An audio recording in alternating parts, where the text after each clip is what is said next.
Hi everyone. Let's make pronunciation simple today. These everyday words are often mispronounced, but not on my watch.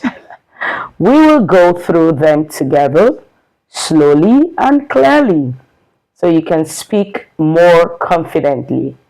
So these words with SURE ending are the words we'll be looking at today. So the first word is treasure. Treasure. Measure. So it's not male. Pleasure, not player or pleasure. So it's pleasure.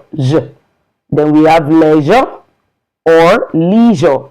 These two pronunciations are correct. Then we have exposure. So it's not exposure, it's exposure. We have closure. We have composure. Composure. Okay, so there's a little twist. The word PRESSURE is pressure. Pressure. Did you notice the SH sound is different from the others? So if you've been saying pressure, no, it's pressure. Sure.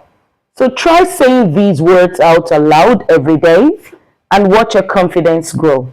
Remember, practice makes perfect, and every small step counts. Follow me for more gentle, easy to follow tips to improve your English one word at a time. Thank you so much for learning with me. See you again next time.